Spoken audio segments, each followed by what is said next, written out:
Bonjour à toutes et à tous, c'est Luciole des Plaines. Alors, hier soir, enfin cette nuit, j'ai terminé mon enfilage à 2 heures du matin.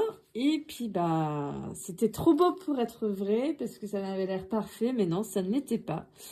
J'ai bel et bien une erreur d'enfilage ici.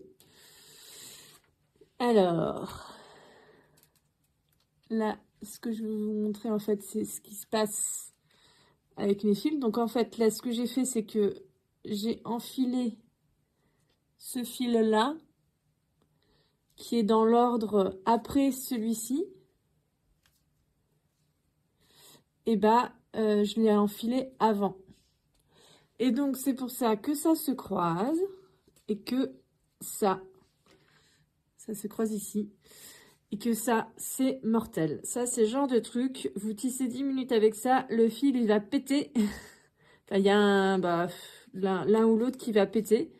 Et si vous corrigez pas, et que vous remettez le fil, que vous rattachez le fil, mais que vous corrigez pas, il va péter tout le temps.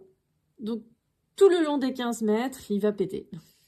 Voilà, donc c'est là où, heureusement, c'est dans les derniers centimètres, c'est le dernier centimètre même. Donc, j'ai pas grand-chose à faire pour récupérer ça. Mais donc, voilà, ça, c'est pour illustrer comment l'enfilage est super long, super laborieux, super chiant, mais que on peut pas faire autrement que de le faire impeccable, parce que sinon en fait on peut pas tisser. Et donc sinon, je sais pas si on voit bien tout du long, mais sinon voilà. Là, toutes les autres tous les autres centimètres sont impeccables. Voilà donc les joies du tissage, que ça doit en rebuter plus d'un de vouloir se prendre la tête comme ça. Mais en même temps, une fois que c'est fait impeccablement, après c'est du plaisir de tisser. Alors, je l'avais pas vue celle-là, mais je l'ai vue que là en vérifiant ma foule. Donc là, j'ai une autre belle erreur, et en fait, ça c'est au tout début où je me suis plantée. Donc, c'est à ce niveau-là. C'est à ce niveau-là que ça se passe. Et j'ai oublié. En fait, je me suis plantée de... Enfin, j'ai enfilé deux cadres impairs, ou deux cadres pairs coup sur coup, alors qu'il faut absolument faire un cadre impair, un cadre pair. Donc voilà. Donc, je vais pas tout redéfaire tout du long. Je vais redéfaire de ce côté-là pour obtenir une... mais ça va me poser des problèmes, je pense, avec les lisses. Donc voilà. Youpi! Il faut que je recommence. Voilà, donc je me suis fait une grosse frayeur pour pas grand-chose. Là, maintenant, j'ai réussi à récupérer. Donc là, ma foule, elle est impeccable. Enfin, elle n'est pas encore bien tendue et tout, mais elle est impeccable. On a bien 2 nappes de tissu où il n'y a pas de mélange, il n'y a pas de croisement. Ici et ici également. Et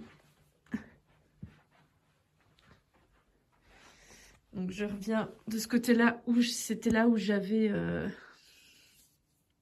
le croisement là aussi de fil ici. Et en fait, ça s'est réglé très simplement, heureusement, parce que sinon, j'aurais passé encore 2 heures juste pour réenfiler.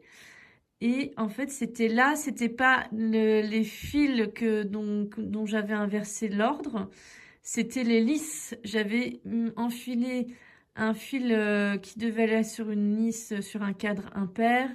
Et je l'avais enfilé sur le cadre pair. Et puis, celle d'après, le fil d'après, je l'ai enfilé sur un cadre pair, alors que ça devait être sur un cadre... Enfin, bon, bref, c'était juste ça comme erreur. Donc là, c'est impeccable. C'est impeccable. Ouf, je vais pouvoir tisser dans pas trop longtemps cette fois. Et je suis rassurée quand même de ne pas avoir eu à redéfaire toute cette partie-là et la réenfiler ensuite. Parce que là, ouais, ça m'aurait pris encore 2 heures pour faire, juste pour faire ça. Et ça fait long quand même. Donc suite au prochain épisode, là on approche du tissage pour de vrai. Ouf.